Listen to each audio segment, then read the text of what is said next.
fight on the water between the best skippers on the planet. The Clairefontaine Trophy. The rules are simple and the boats are identical. It's a winning cocktail at its second edition, held in Grand Motte. The spectators have come in their thousands to watch the show. Au-delà de la régate pure et du plaisir de prendre des départs. Beyond the pure regatta, it's all about taking pleasure in the departure. Je trouve qu'il y a un truc qui est très intéressant sur le trophée Clairefontaine. Passing the buoys, doing maneuvers, and making good choices over strategy. On a fini là dernièrement. The interesting thing is how close the racers are to the spectators. They come to meet us right after they've seen the races live. Les régates en direct. Because of this, they can easily follow the progress of Jourdan-Gabard, Dic, Le Cliache, or even Bidegorry. Champion catamaran skippers as happy to take the waves as to take the lead.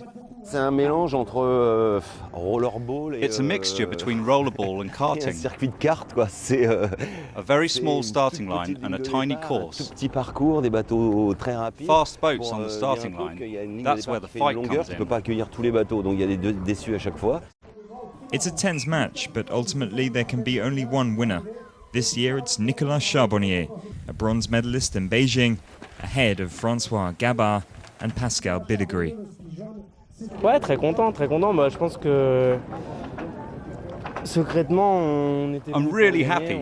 Secretly, we came here to win.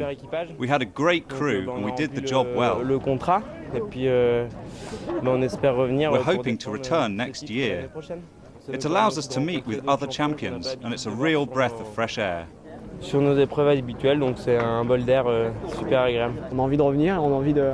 We want to come back. We want to come back next weekend. But I'm leaving. Great weekend, beautiful boats, nice regattas, top champions and a great race. Next year, the trophy will return again to the Grand Motte. This small-scale spectacle attracts over 10,000 people in the space of 2 days to l'Hérault in southeast France.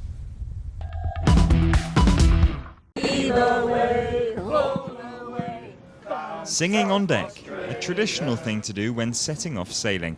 Welcome aboard the Mariquita, a gaff cutter built in 1911, 38 meters long and one of the stars of the Monaco Classic Week. Next to the Mariquita, there are also motorboats almost a century old. A step back in time that allows fans to relive the early heyday of yachting. The first races were around 1862, and in 1862 there weren't many regattas. I think that on this coast they were at Marseille, Cannes and Monaco. Monaco has always been a mecca for yachting, and that's why it's here. There are sailboats as well as motorboats. Everything that represents the art of living at sea, that's the story of the Monaco Yacht Club. Le yacht classique, c'est aussi une culture. The classic yacht is also a culture. It's an art, a tradition. C'est quelque chose qu'il faut préserver. C'est quelque chose qu'il faut amener avec nous vers le 21e siècle. They must be preserved and taken into the 21st century. Il faut des organisations, il faut une volonté, il faut de l'argent, il faut des So it investissements. takes effort to organize people. It takes will, money and investment. Jouer ce rôle et accompagner le yachting classique vers demain.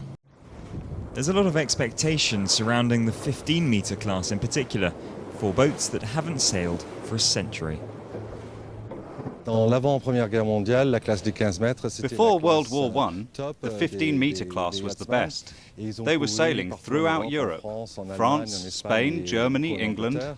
Et après la Première Guerre mondiale, And la after the classe First n'a pas World été War, the recréée, boats were les bateaux sont scattered. partis à droite et à A gauche. small group Et of depuis people 20 have been ans, working un for petit groupe de 20 gens years travaillent to pour essayer de revive refaire these la 4 classe, boats. en commençant avec First Twiga, Twiga, ensuite il y a eu Lady Anne, Hispania, and then Et Mariska. voilà, on a le début d'une classe qui est recréée.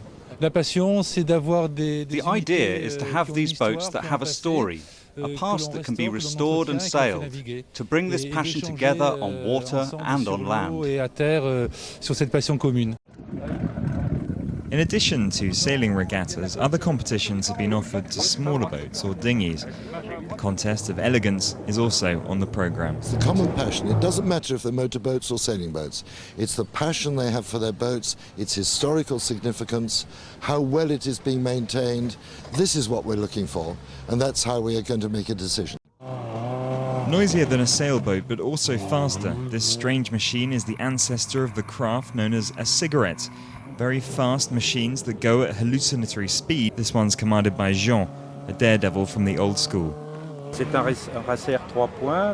a race of three, 1969 to 1970, powered by a Formula 2 Alfa Romeo race car. Its top speed is 220 kilometers per hour.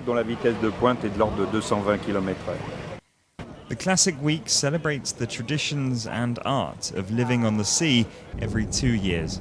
This time there were over 80 boats on the water, reviving the history of yachting, a story that hasn't yet reached its end.